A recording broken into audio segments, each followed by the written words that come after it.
Fact by رومی کے معزز دوستو، میں ہوں نبیل احمد۔ آپ سب دیکھنے اور سننے والوں کو السلام علیکم۔ پیارے دوستو، آج کی ویڈیو میں ہم عیسائیوں، یہودیوں اور مسلمانوں کی اذان کے متعلق بتائیں گے۔ ان تینوں اذان میں بنیادی فرق اور طریقہ کار بھی بتایا جائے گا۔ دوستو، اذان کے لغوی معنی ہے خبردار کرنا یا اطلاع دینا۔ دین اسلام میں اذان نماز کے لیے پکارنے کو کہتے ہیں، اور سبھی ابراہیمی مذاہب میں اذان کا مقصد اپنے اپنے طریقے کے ساتھ موجود ہے۔ جب آپ صلی اللہ علیہ وسلم نے مکہ سے مدینہ ہجرت کی اور مسجد نبوی کی تعمیر ہوئی تو اس وقت یہ ضرورت محسوس ہوئی کہ مسلمانوں کو نماز کی اطلاع دینے کے لیے ایک خاص طریقہ کار ہونا چاہیے۔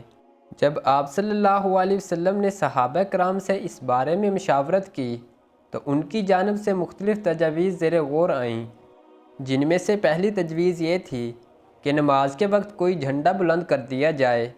دوسرا طریقہ کار یہ تھا کہ کسی بلند جگہ پر آگ کے شعلے بلند کر دیے جائیں، جبکہ تیسری تجویز یہ تھی کہ یہودیوں کی طرح بگل بجایا جائے، اور چوتھی تجویز یہ تھی کہ عیسائیوں کی طرح گھنٹیاں بجائی جائیں۔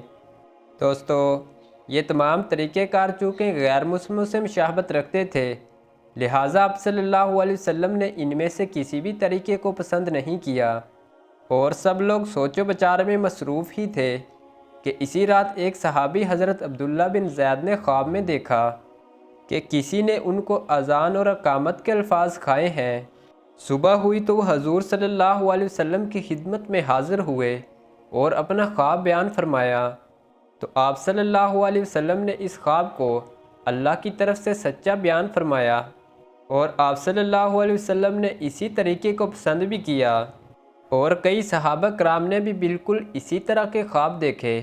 لہٰذا رسول اللہ صلی اللہ علیہ وسلم نے حضرت عبداللہ بن زید سے فرمایا کہ تم حضرت بلال حبشی سے کہیں کہ وہ ان کلمات کو پڑھیں، کیونکہ ان کی آواز کافی اونچی ہے۔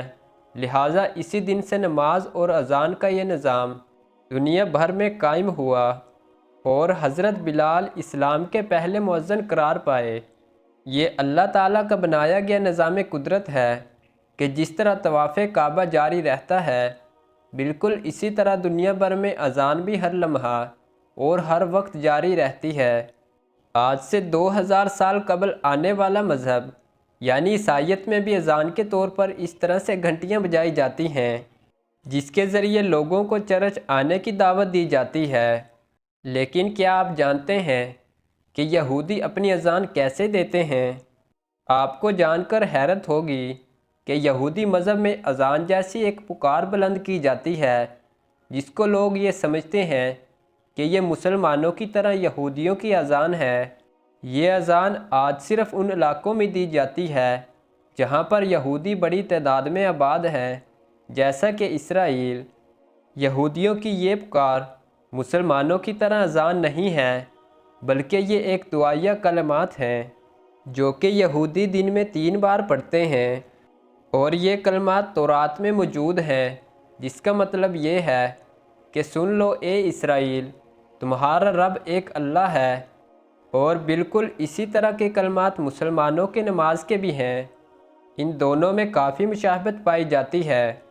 عیسائی لوگ اذان کے طور پر صرف گھنٹیاں ہی بجاتے ہیں، اور یہ بات تو طے ہے کہ تمام مسلمانوں، یہودیوں اور عیسائیوں کا خدا ایک ہے۔ ان کے پیغام یعنی تورات، انجیل اور قرآن پاک کو لکھنے والا بھی یقیناً ایک ہی ہے۔ یہ تمام کتابیں اللہ تبارک و تعالیٰ کی طرف سے نازل کی گئیں، جن میں سے پہلی کتابوں کو تو لوگوں نے بدل ڈالا، اور موجودہ دور میں صرف قرآن مجید اپنی اصلی حالت میں موجود ہے۔